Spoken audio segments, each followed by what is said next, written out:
ایک صحابی روتے ہوئے رسول اللہ صلی اللہ علیہ وآلہ وسلم کے پاس آئے اور عرض کی کہ میں غریب ہوں، میرا رنگ کالا ہے، کیا مجھے جنت میں داخل ہونے سے روک لیا جائے گا؟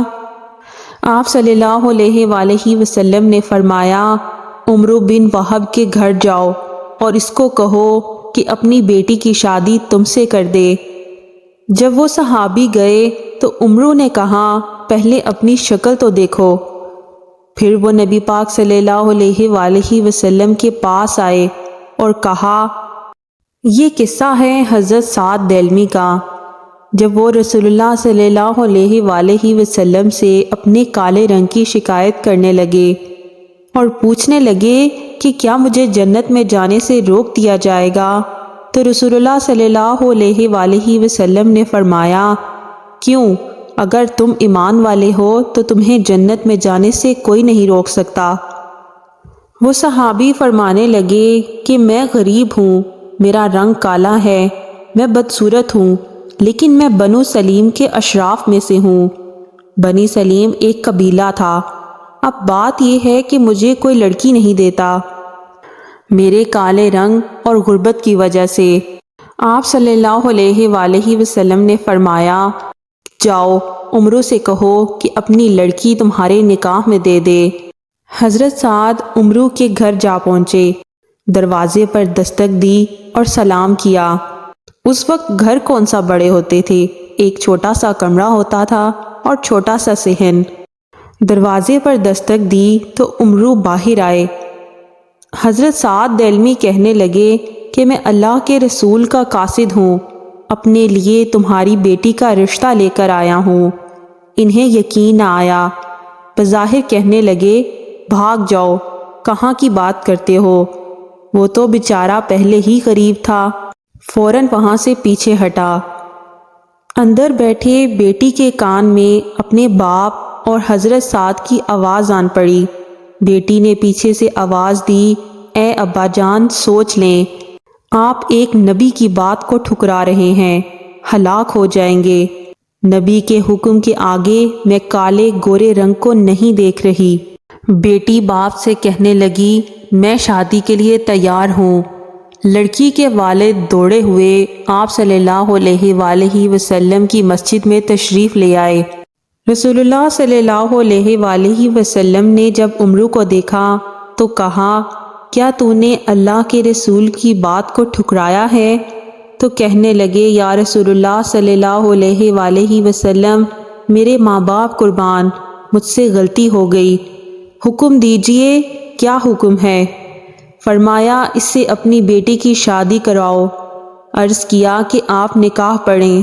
رسول اللہ صلی اللہ علیہ وآلہ وسلم نے حق مہر 400 درہم مقرر کیا۔ وہ صحابی حق مہر کا سن کر پریشان ہو گئے تو رسول اللہ صلی اللہ علیہ وآلہ وسلم نے فرمایا، اچھا تم حضرت علی اور حضرت عثمان کے پاس جاؤ اور عبد الرحمن کے پاس بھی، ان سے کہو کہ تمہیں 200 درہم دے دیں، پھر تمہارے پاس 600 درہم ہو جائیں گے۔ 400 درہم تم اپنا حق مہر ادا کرنا اور 200 سے اپنا کوئی کام کر لینا۔ رسول اللہ صلی اللہ علیہ وآلہ وسلم کے فرمان کے مطابق حضرت علی، حضرت عثمان اور حضرت عبد الرحمن نے انہیں درہم دے دیے۔ حضرت سعد خوشی خوشی اپنی بیوی کو لے جانے سے پہلے بازار چلے گئے۔ جب بازار میں داخل ہوئے تو کان میں آواز پڑی، اے اللہ کے سوارو، اللہ کے راستے کی پکار ہے، نکلو۔ اعلان ہوا، اے مجاہدو، رسول اکرم صلی اللہ علیہ وآلہ وسلم جنگ کے لیے روانہ ہونے کو ہیں، سب مجاہد جلدی حاضر ہو جائیں۔ جب حضرت سعد نے یہ اعلان سنا تو سر آسمان کی طرف اٹھایا اور کہا، اے اللہ، میں ان پیسوں کو تیری اور تیرے محبوب کی رضا کے لیے خرچ کرتا ہوں۔ حضرت سعد نے اس سے اپنے گھر کا سامان خریدنے کی بجائے ایک گھوڑا، ایک نیزہ، ایک تلوار، ایک ڈھال خریدی، امامہ باندھا اور جنگ کی تیاری کی۔ جنگ میں شریک ہوئے، بڑی بہادری کے ساتھ لڑے، کئی دشمنوں کو جہنم واصل کیا۔ آخر میدان جنگ میں ایک آواز گونجی، سعد کو نیزہ لگا اور وہ شہید ہو گئے۔ جنگ میں تو اور بھی لوگ شہید ہوئے اور بھی صحابہ زخمی بھی ہوئے، لیکن حضرت سعد رضی اللہ تعالیٰ عنہ کی طرح نئی نویلی دلہن کو انتظار کرتے چھوڑ کر دل کی حسرتیں دل ہی میں دبا کر شاید کوئی نہ آیا ہوگا، اس لیے ان کی قربانی دوسروں کی نسبت بہت مختلف تھی اور اس عظیم قربانی کا انہیں انعام بھی عظیم ہی ملا۔ جب رسول اللہ صلی اللہ علیہ وآلہ وسلم کو حضرت سعد کے شہید ہونے کی خبر ملی تو آپ صلی اللہ علیہ وآلہ وسلم تشریف لائے، ان کا سر اٹھایا اور اپنی جھولی مبارک میں رکھ لیا، اپنے کپڑوں سے ان کے چہرے کی مٹی صاف کی، پھر آپ صلی اللہ علیہ وآلہ وسلم پہلے روئے اور پھر مسکرانے لگے اور اپنا چہرہ ایک طرف کو پھیر لیا اور فرمایا، رب کعبہ کی قسم، سعد حوض کوثر پر پہنچ چکے ہیں۔